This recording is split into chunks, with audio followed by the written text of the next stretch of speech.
जीव हमारी जाति है, मानव धर्म हमारा, हिंदू मुस्लिम सिख ईसाई को धर्म नहीं है जा रहा।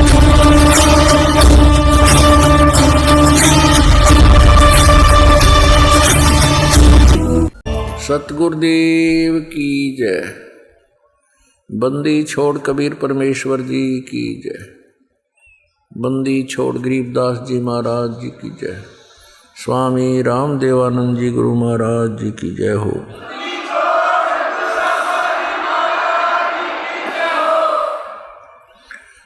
गरीब नमो नमो सतपुरुष को नमस्कार गुरु के नहीं। सुर नर मुनि जन साधुआ संतों सर्वसदी नहीं। सतगुरु साहेब संत सब दंडोतम प्रणाम। आगे पीछे मज हुए तिनको जा कुर्बान। निराकार निर्विषम काल जाल भयभंजनम। निर्लेपम निज निर्गुणम अकल अनुबेशोन्दनम। सोहम सुरति समाप्तम सकल समाना निर्तलय उज्ज्वल हिरंबर हरदमम। बेपरवाह अथाह वार पार नैमज्जतम। गरीब जो सुमर सिद्ध होई गणनायक गलताना। करो अनुग्रह सोई पारस पद परवाना। आदि गणेश मनाऊं गणनायक देवन देवा। चरण कमल लो लाऊं आदंत करूं सेवा।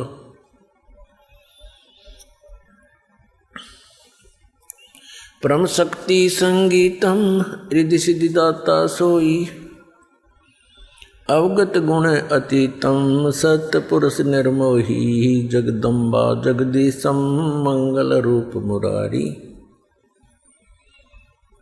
तन मन अर्पों शीसम भक्ति मुक्ति भंडारी। सुर नर मुनि जन ध्यावें ब्रह्मा विष्णु महेशा। शेष सहस मुख गावें पूजे आदि गणेशा। इंद्र कुबेर सरीखा वरुण धर्म राय धावें। समर्थ जीवन जी का मन इच्छा फल पावें। 33 कोटि अदारा दावें शेष 88। उतरे वो जल पारा कट है यम की फांसी। 33 कोटि अदारा द्यावें शेष 88। उतरे वो जल पारा कट है यम की फांसी। कर जोरूं विनती करूं धरूं चरण पर शीश। गुरु जी राम देवानंद जी महाराज ने दियो नाम बख्शीश। कोटि कोटि सिजदा करूं कोटि कोटि प्रणाम। चरण कमल में राखियो मैं बांधी जाम गुलाम। कुत्ता हूँ गुरुदेव का रामपाल दास का नाम। गले प्रेम की जेवड़ी जहाँ खेचो वहाँ जाऊं। तो करो तो बावड़ो दूर दूर करो तो जाऊं। ज्यों राखो त्यों ही रहूं जो देवो सोखो।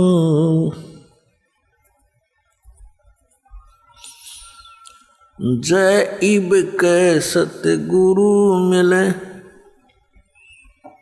सब दुख आँखों रोए। चरणों ऊपर शीश धरूं कहूँ जो कहनी हो। कबीर साईं मिल लेंगे पूछेंगे कुशलात।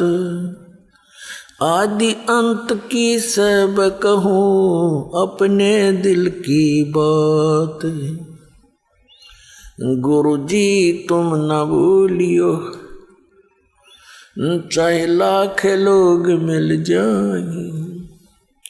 हम जैसे तुमको बहुत हैं, तुमसे हमको नहीं। तुमरे विसारे क्या बने, मैं किसकी शरण में जाऊं।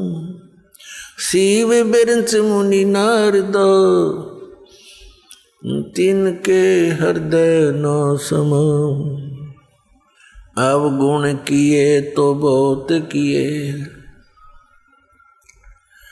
अवगुण किए तो बहुत किए, करत न मनिहारे। बावे बंदा बख्श दियो, बावे गर्दन उतार। अवगुण मेरे बाप जी, बख्शो गरीब नवाज। जो मैं पूत कुपूत हूँ, बोर पिता को लाज। मैं अपराधी जन्म का, नक्शक बरे विकार। तुम दाता दुख भंजना, मेरी करो संवर।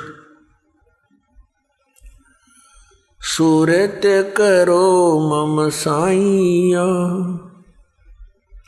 हम हैं भवजल माही। आप ही बह जावांगे जो, तुम न पकड़ोगे बाँ। हे बंदी छोड़ दयाल जी, तुम तक हमारी दौड़े। जैसे कागज जहाज को, अब सूजत और न ठोरे। परमपिता परमात्मा पूर्ण ब्रह्म, सारी सृष्टि के रचनहार कबीर देव जी, कबीर परमेश्वर जी, ये वही परमात्मा है जो काशी शहर में भारतवर्ष की पावन पृथ्वी पर एक लहर तारा नामक तालाब के ऊपर कमल के फूल पर आकर के विराजमान हुए थे। अपने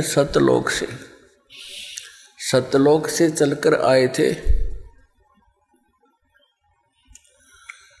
और वहाँ सन 1398 में संवत 1455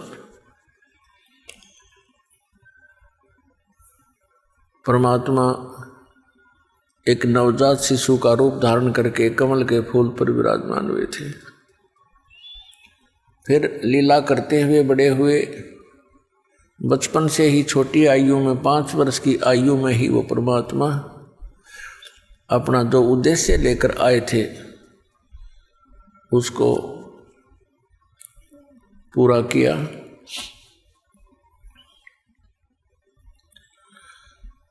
पुण्यात्माओं, सौभाग्य आपका मनुष्य जन्म और इस समय में है। धन्य है आपके माता पिता जिनसे जन्म हुआ।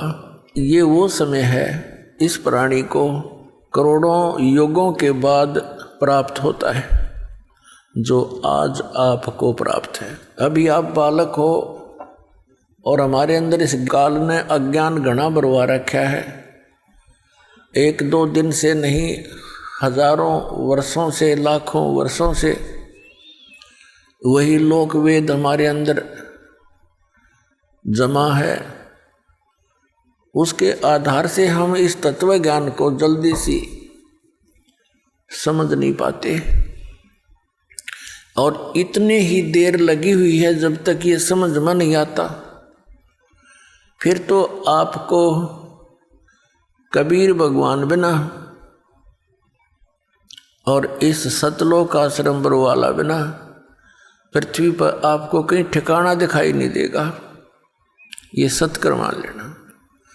जैसे पर अभी आपने परमात्मा की वाणी सुनी, हमारे लिए संदेश है। जब आपको ये अध्यात्म कंप्लीट स्पिरिचुअल नॉलेज हो जाएगा, ये पूर्ण अध्यात्म ज्ञान हो जाएगा, उसमें आपकी स्थिति ऐसी हो जाएगी जैसे समुद्र के अंदर। पुराने समय में, अब भी ऐसा ही होता है, वैसे पुराने समय में विशेषकर ये समुद्री जहाज जो जाते थे, इनके ऊपर कौवे बैठकर चले जाते थे। वो इसलिए कि उसमें यात्री खाना खाते हैं तो उनको भी कोई टूक मिल जाता है, ग्रास मिल जाता है। जहाज दिन में चल पड़ा, कौवे उसके ऊपर बैठे चले जाते हैं। रात्रि, सारी रात्रि चल करके सुबह होता है तो उसमें जहाज के जो चालक होते थे वो अपनी दिशा को देखने के लिए एक दिशा सूचक रखते थे, और कई बार वो दिशा सूचक यंत्र किसी मैग्नेटिक रॉक के कारण, चुंबकीय चट्टान की वजह से वो अपना रुख बदल लेता था, दिशा बदल लेता था, वो रॉन्ग दिशा बताता था। अपने इंस्ट्रूमेंट को चेक करने के लिए कि हम सही दिशा में जा रहे हैं या नहीं, और हमारा इंस्ट्रूमेंट सही काम कर रहा है कि नहीं कर रहा है, उसके लिए वो के फार्मूला अपनाया करते। जहाज पर बैठे कौवे को पत्थर मार दिया करते, उसको ऐसे पत्थर मारते, उसको विवश कर देते थे जहाज से उड़ने के लिए। और कौवे के अंदर एक विशेषता दी है मालिक ने, वो रात्रि के समय भी उस दिशा को नहीं भूलता जिस दिशा से वो चला था।